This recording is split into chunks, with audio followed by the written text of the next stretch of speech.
Buen día mi gente hermosa de la comunidad de Guadalupe La Sol, gracias por su espera, han sido meses difíciles para mí, pero por fin tuve tiempo de subirles un video y de skins aparte. Comencemos con este personaje a quien sí le tengo odio, pero no tanto como para no hacerle un video, sin más por el momento comenzamos.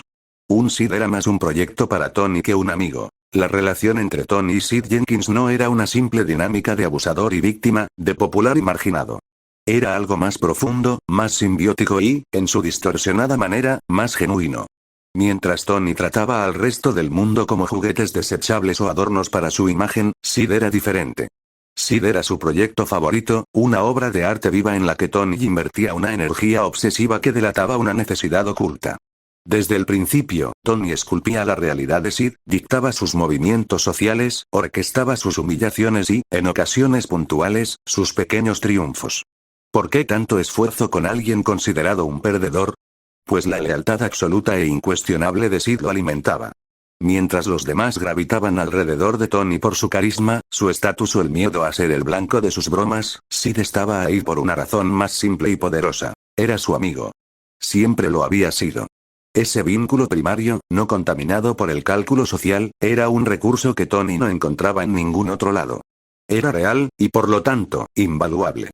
Y la forma retorcida de Tony de atesorarlo era controlarlo por completo, asegurándose de que ese vínculo nunca se rompiera ni se independizara.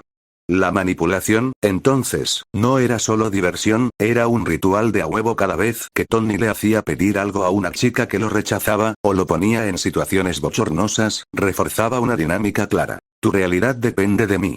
Fuera de mi órbita, eres nada. Conmigo, aunque sea como hazme reír, existes. Era una forma de asegurarse de que Sid, el único que podía quererle sin condiciones, nunca se atreviera a irse. La vulnerabilidad de Sid no era solo una debilidad a explotar, era la garantía de su permanencia. Un chico más seguro, más popular, habría desertado. Sid, con su autoestima hecha trozos como mi corazón al ver vídeos de animales y el reencuentro con sus dueños, podía soportar demasiado de Tony. El accidente rasga este tejido de control. En la segunda temporada, vemos la inversión. Un Tony vulnerable, con la mente fragmentada, y un Sid que, forzado a crecer, debe cuidarlo. Y aquí emerge la verdad desnuda. Tony necesita a Sid. No para manipularlo, sino para sostenerse. Sid es el único que lo visita con constancia, el que soporta sus arranques, el que lo lleva al parque a intentar recuperar sus recuerdos. En la escena final de la segunda temporada, sentados en el columpio, hay una paz extraña. Tony ya no puede manipular, y Sid ya no necesita ser manipulado. Por un instante, son solo dos amigos, devastados por la vida, pero juntos. Es el momento donde la simbiosis se purga de su toxicidad original y revela su núcleo. Una amistad real, torcida pero indestructible, además ya le debía muchas disculpas. 2. Tony no amaba completamente a Michelle. Tony Stoneham no amaba a Michelle. Amaba la idea de Michelle. Y sí sé que también puse algo relacionado en el iceberg de Sid, pero banda no me dejaran negar que Michelle merecía a alguien que sí la amara en verdad. Bueno, siguiendo con Tony. Las pruebas de esta posesión instrumental son constantes y sutiles. Observa cómo Tony la exhibe, pero rara vez la escucha. Sus interacciones públicas están coreografiadas para generar envidia. El brazo alrededor de sus hombros es una declaración de propiedad, no un gesto de ternura. En privado, la dinámica es de desapego condescendiente. Él dicta los términos, los planes, el ritmo de su intimidad. La famosa escena donde Michelle intenta tener relaciones con él y la rechaza no es solo una muestra de control sobre su propio cuerpo, sino sobre el de ella. Demostrando que incluso el deseo es un territorio que él gobierna. Vemos cómo su angustia, sus celos, su necesidad de afecto genuino son tratadas por Tony como inconvenientes menores, fallos en el funcionamiento de un aparato que debería ser simplemente decorativo. El sabotaje a la relación de Michelle con Sid es la prueba definitiva. Si realmente la amara, el mero hecho de que su mejor amigo Sid pudiera interesarle sería un golpe catastrófico a su ego y a su corazón. Pero para Tony, no es una traición emocional, sino una usurpación del orden natural. Es como si su teléfono móvil decidiera marcharse con un mendigo. La reacción no es de dolor romántico, sino de ira fría por el caos en su diseño perfecto. Orquesta la humillación de ambos no para recuperar a un amor perdido, sino para restablecer la jerarquía. Él en la cima, Michelle un escalón por debajo, y Sid en el fango. Restaura a Michelle a su vitrina, no a sus brazos. Luego llega el accidente, y con él, la máscara hecha añicos. La relación post-trauma es la antítesa de lo anterior, pero igual de falsa en su base.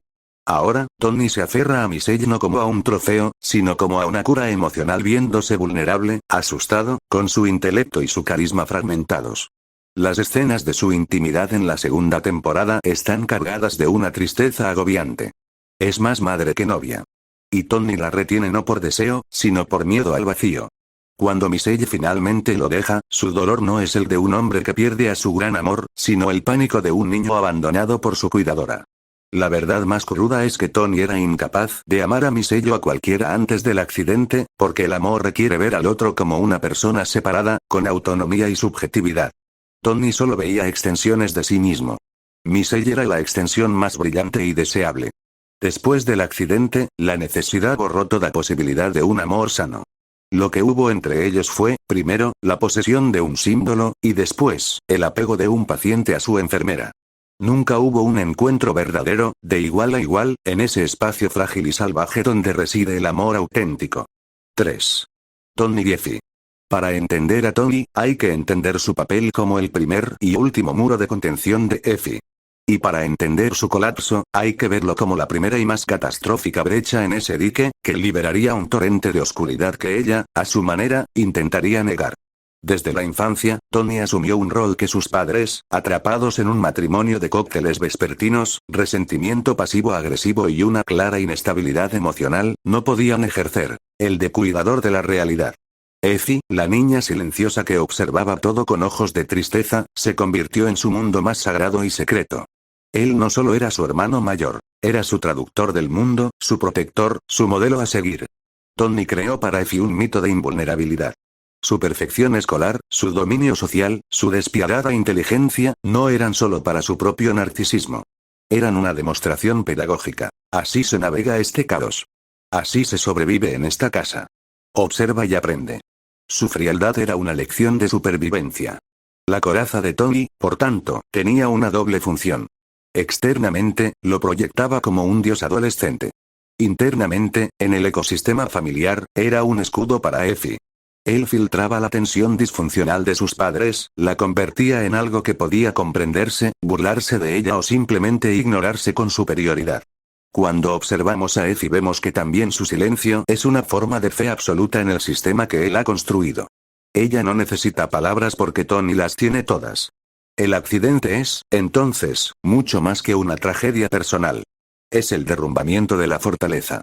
El muro maestro se fisura y todo el sistema defensivo colapsa. El cuidador se convierte en el que necesita cuidados. El modelo se convierte en un mapa de memoria borrada. La invulnerabilidad se revela como una mentira peligrosa. Y Effie, la observadora en la sombra, es testigo del momento en que la deidad que protegía su mundo sangra en el asfalto. La escena más reveladora de esta dinámica quizás sea su breve interacción en la segunda temporada. Un Tony vulnerable, infantil, le pide a Effie que le lea. Ella, ahora convertida en una adolescente que empieza a explorar su propio poder, lo hace con una mezcla de ternura y una nueva autoridad. Los roles se han invertido. El escudo ahora es frágil, y la protegida debe, por un momento, ser fuerte. Es el traspaso simbólico de la antorcha de la locura controlada a la locura liberada. En última instancia, Tony fue para Effie la primera y más definitiva ideología. Será un desgraciado pero mal hermano no era. 4. Trastorno de personalidad narcisista. Tony no era simplemente un adolescente cabrón o manipulador. Su comportamiento exhibe una constelación de rasgos que se alinean con precisión escalofriante con los criterios clínicos del trastorno de personalidad narcisista. Su carácter no era un mero acto de rebeldía o superioridad circunstancial. Era la arquitectura misma de su identidad, una fortaleza patológica del ego cuya violento accidente constituye el núcleo traumático de su arco narrativo. Él se percibe, literalmente, como un ser excepcional, destinado a reglas distintas.